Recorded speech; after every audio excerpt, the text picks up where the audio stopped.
Good afternoon, everybody. Wake up!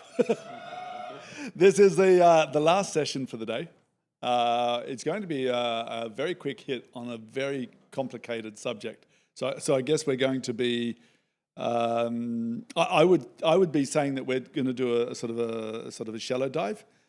As a scientist, Holger will probably think that we're just being entirely superficial. So I apologize if that happens. Not at all. No. So all good. We're talking about quantifying the impact of ecocide in Ukraine. Maybe what I'd like you to do is actually sort of introduce what we're actually talking about here and what is quantifying ecocide, why does it matter, how can people use it, and so forth. Before we go there, could I actually ask you to introduce yourself and give us a little context, a little color to who you are? Sure. Well, based on my background, I'm a marine ecologist and sustainable development expert, if you want to put it that way. I'm born and raised Estonia. Is his microphone working? Just maybe a bit closer? Sure. Not Okay, a problem. that's better, yeah. Cool. So, more context. My background is in marine ecology and sustainable development. How did I even get to this point? You know, since I was a You child, sort of wake up at 3 o'clock in the morning just asking yourself that, don't you? Quite often I do, actually, because it's been such a cool ride, to be honest. It's an amazing life that I've managed to live. As a kid, I grew up by the sea and the river, and I was like, well, how can I maintain that? And marine biology seemed like the good choice, you know? And I went to Scotland when I was 19. I did my first degree there, then worked all around Northern Europe, very specifically about marine ecology. I was underwater a lot. I think as much underwater than above water, to be honest. You know? Any long-term impacts? To be honest, yes, actually. But we're not going to get into that. So after these ventures, I moved to Australia, where you're from, actually. And I was in Australia for 5 years, deepening my knowledge about marine environments, and specifically moved to ecosystem services to better understand the value of nature to human well-being. For those of us who don't know, what are ecosystem services? Okay, so when ecosystem does something, you know, consider a bed of seagrass or an algae mat somewhere in the water, right? It's just not there. It has a function. And the function relies in its ability to provide, for example, food and shelter to fish. So it's like an ecological process, right? But fish itself is something beneficial to humans, for example. It provides nutritional value. It's a big part of economy for many countries, many coastal regions. So every human benefit that originates from ecosystems doing its thing is like an ecosystem service. That's how we can view it. You know, carbon sequestration is one of them, for example. Got it. And so we have our ways of measuring these things. Absolutely. However we want to value them. Absolutely. Okay. And when we're measuring these services, before we can actually talk about even an ecocide as such, right? We kind of have to know what the ecosystems were doing before that. What kind of a service were they providing, and what's the impact?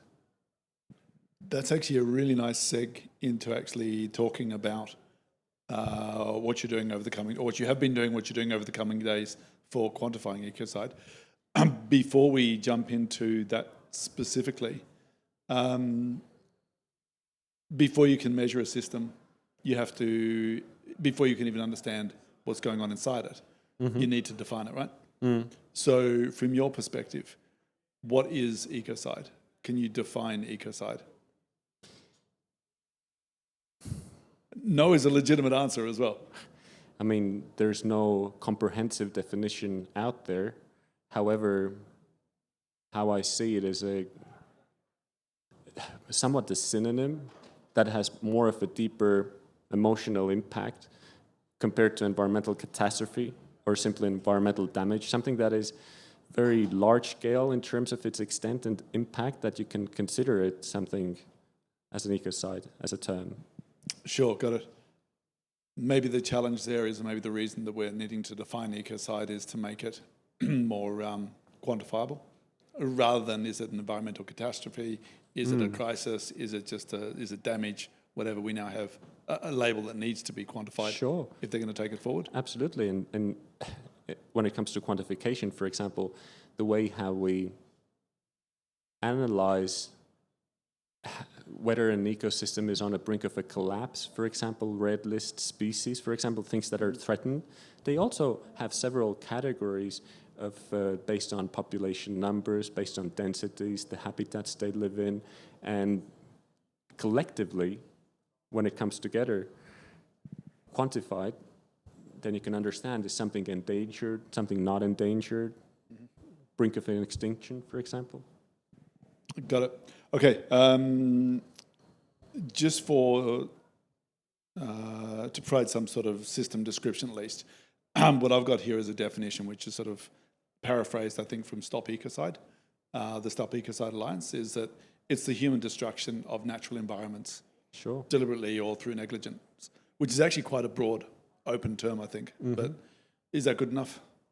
That's a good go starting with for point. now? That's It's a good start, yeah. That's a good starting All right, point.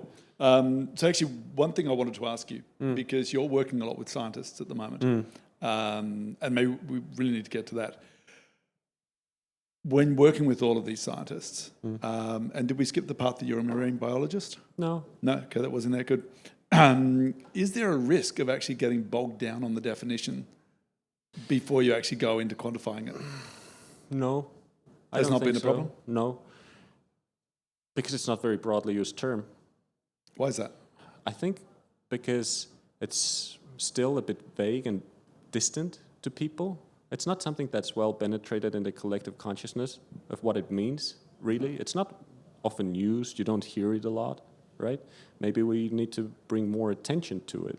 And when even talking to scientists, I think throughout these conversations that we've had, we're not really using the term ecocide as such. When we're even talking amongst ourselves, we're talking about how do we quantify environmental damage caused by armed conflict in the most rational way. Okay. So let's get on to that actually now. What are you actually doing? What are you actually doing? Who's it with and why? Okay. Interrupt me when needed. With who? We have a big... Or maybe what are you doing first? Yeah. What we're doing. The goal, there's two goals. With scientists, actually, let's put it this way, there's one fundamental goal that we're trying to achieve.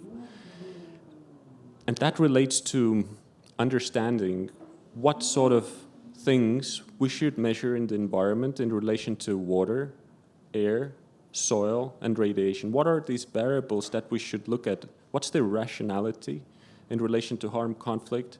What's their usability for assessment, for an impact assessment? How we should measure it? Are there any known thresholds that we should take into account when, for example, the concentrations of heavy metals in the soil are being exceeded? What are these thresholds? What's the data availability even? Can we do stuff with remote sensing? Could I ask you to flesh that out a bit, maybe with an example? So we were talking earlier about Kakhovka, and apologies for the pronunciation. Kakhovka, it is the last session. Kakhovka Dam, and the massive release of water and waste from there. Sure. Can you talk us through maybe some of the impacts of that at an ecological level, and what you'd measure and why that would be relevant? Why would that be important? Okay. So, for example, assessing the damage from the dam.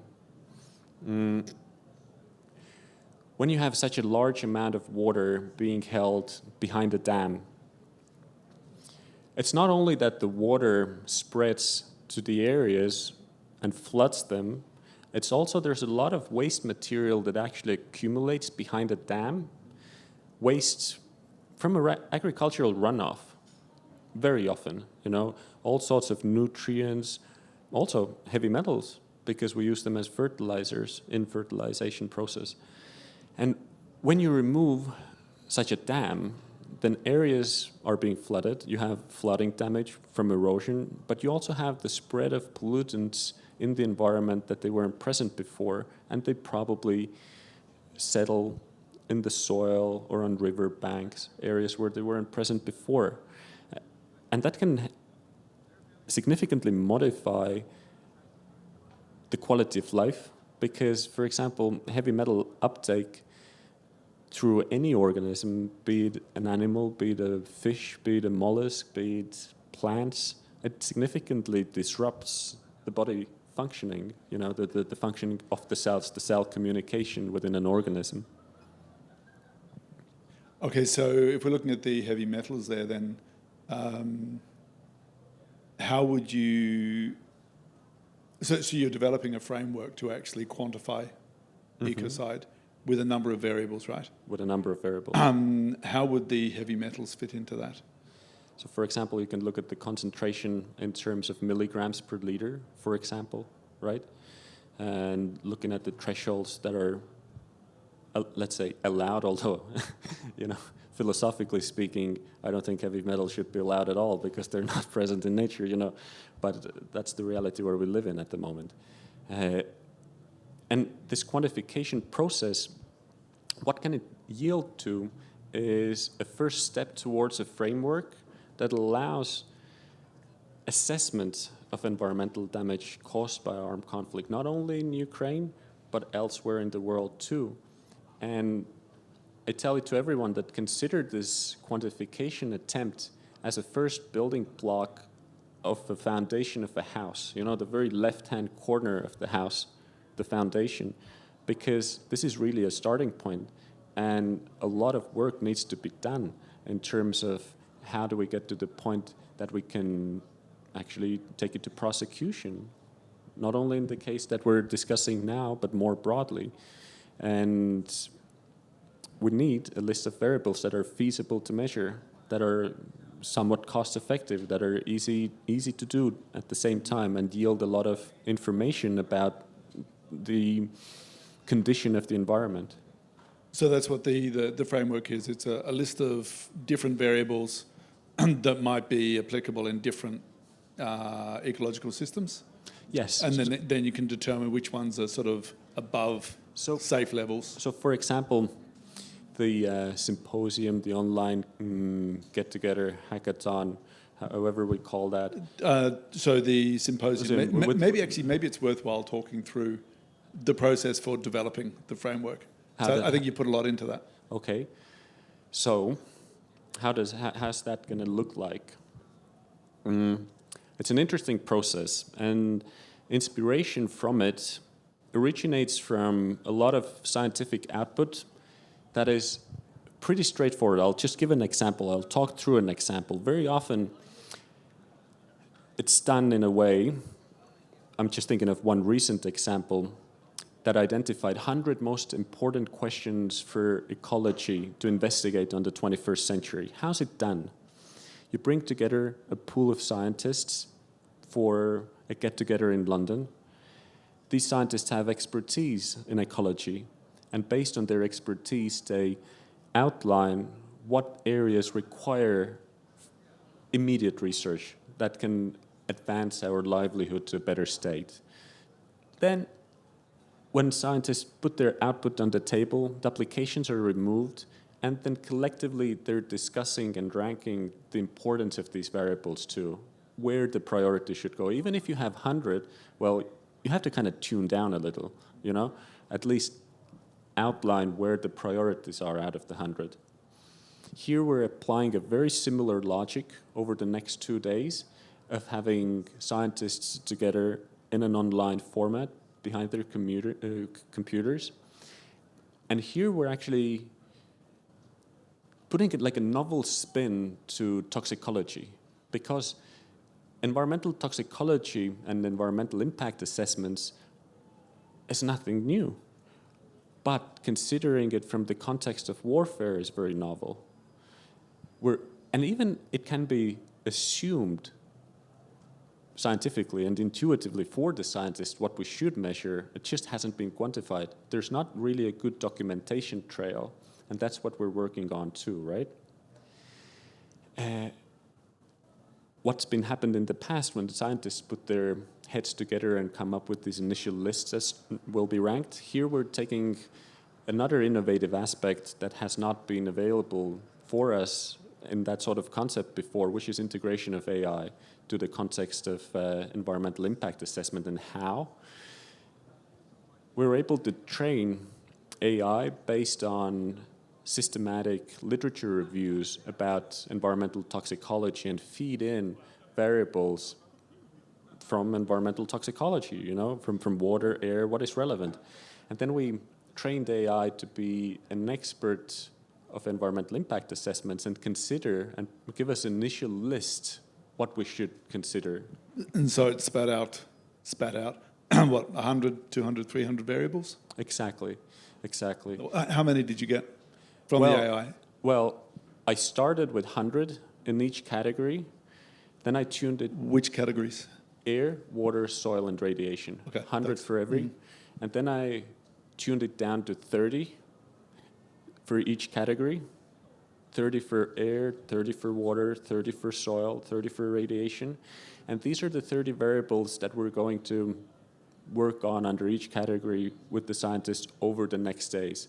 And importantly, scientists are going to be able to add variables that they think have been overlooked by the AI. So it's like a double power in a way, right? And the amount of work and the quality of the output that AI has produced is insane. It has saved an insane amount of work with also excellent quality. Because the information that AI is a language model, let's not forget, and all of the scientific stuff is written in documents in a very detailed way, probably the best possible form of information that you can feed into AI, and it's going to be able to learn from it. Absolutely. Just sorry, going back a step. Why is this needed? In that there are so many experts, practitioners, and so forth already out there taking measurements who understand what are acceptable levels for these different variables out there, or can see the change in the state, in the environment. Why do we need to put together this framework? For structure. Because if you want to produce a unified framework for an environmental impact assessment, then you need structure, even if there's variables. And if you want to apply a methodology that can be validated and leaned on in the context of prosecution, in the context of concept building, you need to be systematically on the same line of things. Because if you measure some variables in region X and in region Y, you're focusing on different variables, then how do you make a case that is unified? For sure. Okay, so we need a recognized framework to, I guess, one is to identify when, not just when damage has been done, but it's when, I guess, when we hit a sort of ecocidal level, if that's the correct term for it. And even think about it, there's a framework for food safety and regulation, similar. You know, what are the levels, what are the thresholds, what can be in food, what cannot be in food. It's a framework.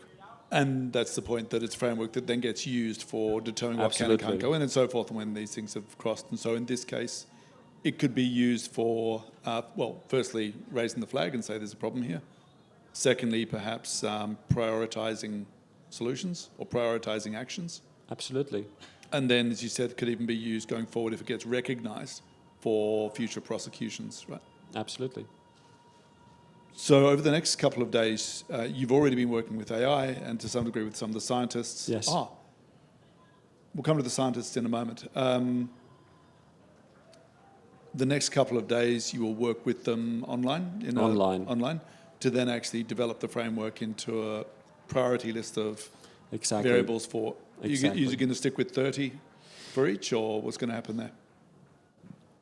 I have a feeling that the 30 will...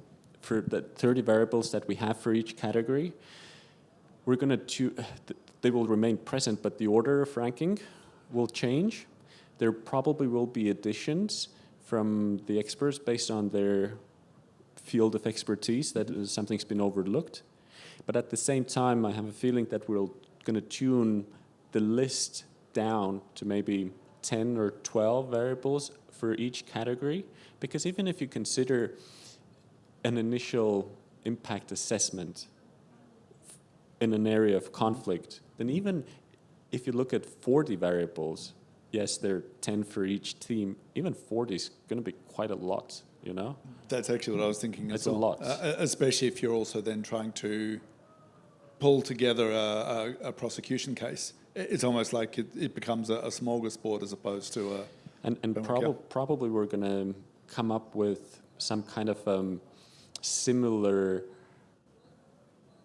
clustering or boxing. So, for example, you might have the variables, but let's say, just as an example, let's say you have 10 variables in each section, yeah?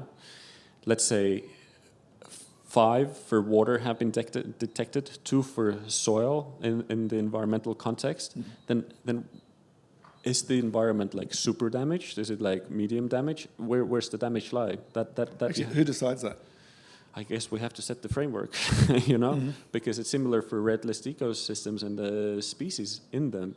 So you look at population numbers, you look at their population densities, the environments where they live, you know, and you see how much are ticked or where the numbers lie, and that gives you an indication if a species is endangered or not endangered. Similarly here, is the impact small? Is the impact big in the area? Is it some medium level? You need to add that context to it too. And I was going to say, you're adding that context. It certainly feels a little subjective in the end, or it's going to be a little subjective based on what you value, right? But sort of aware of time here. So the next couple of days, we'll have the framework ready, or we'll have a framework in place. Yes. What happens then? Well, our goal, and it will certainly be delivered, is that the framework will be turned also into an academic manuscript. That's what provides this kind of a scientific vetting mechanism for the validation of the framework that we've come up with, because when it is reviewed, people are going to be able to comment on it, you know, provide feedback if we've missed something. But the thing is, I'm so happy and fortunate that I'm not doing it on my own, right? We have a big collective pool of expertise. We have people from US, Poland, Germany, Estonia, somehow Belgium. You're going to have to corral all those voices in there. Yes. And I think it's going to be beautiful. Okay. Really. Actually, can you tell us a little bit more about those voices, about the scientists that you're working with? Where are they all from? And how did you get hold of them? Through personal outreach. Okay. And how many have you got? I think in total, based on top of my head, what I have now, I think it's going to be 10, 12, 15 very determined scientists providing their time and expertise on it. There's people from Belgium, from University of Antwerp. There's people from University of Warsaw, Berkeley, California. There's going to be even Cape Town likely represented if they can make it, so it's cool. Ukraine, of course, you know, of course, Ukraine's represented. Estonians, Latvians. Okay. Just quite some characters, actually. One of the things I've seen from our side is, so coming from the innovation world, startup world, we move extremely fast, and our community understands that means things will change. That we come up with an idea, and that idea will evolve all the way through to execution in there. How much of a challenge has that been with scientists who tend to plan and commit quite a long way ahead, or much further ahead than we do? For some of them, it has been a problem. From the perspective that they weren't just able to engage during these days. And I'm actually even still thinking, is there somehow possible, like you say, things evolve and change. I have to be on top of the ball myself too, because maybe we will not have enough time with the 2 days, you know, maybe the iterations of variables require a little bit more time. then maybe there's possibilities to include further input. But for some scientists, it was clearly a problem, even if with 2 months' notice in advance, that they cannot commit, you know. And I've tried to be as flexy as possible from the perspective that, hey, if you have kids you need to take to school, do it. If you need to give a lecture, do it.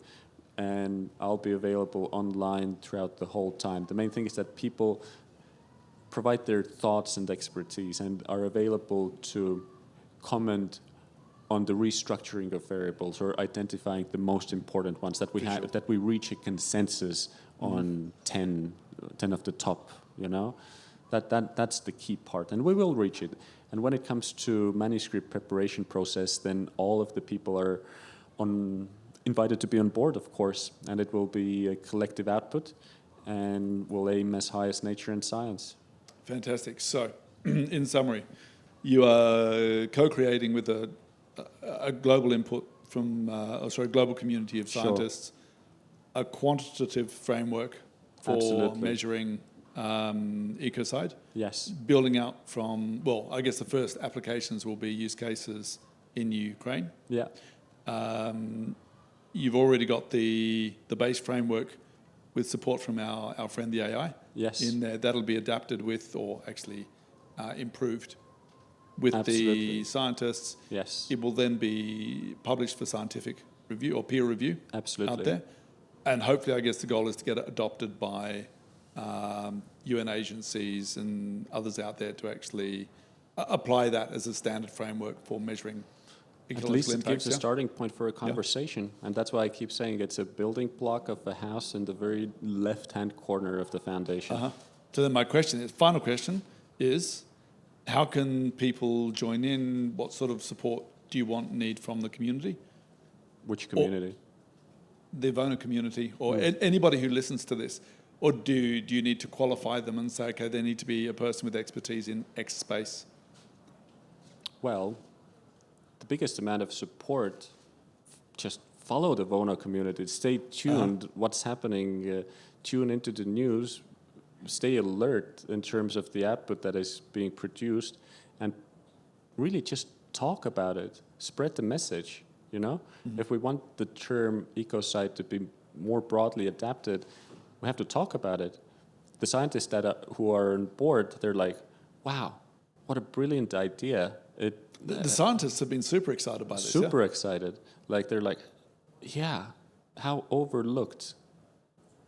You know, and I think it seems, if you even talk to people, it's so overlooked. Just even think about it.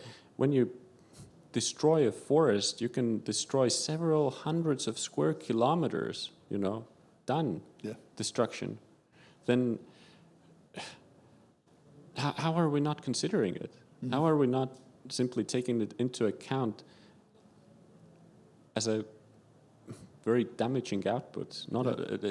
It's bad for the environment, it's bad for business, and it's also bad spirituality. Very good point. I guess in the startup world, we have this thing about if something's important, you measure it. If you're not measuring it, it's not important. So we need to start measuring it. Back to your point about people following and staying engaged and so forth, I've been instructed to tell you all to please follow us on Instagram. Vona Ecocide is the one to follow. Holger, thank you very, very much. Appreciate your time and good luck with the framework. Absolutely. Thank you very much for having me.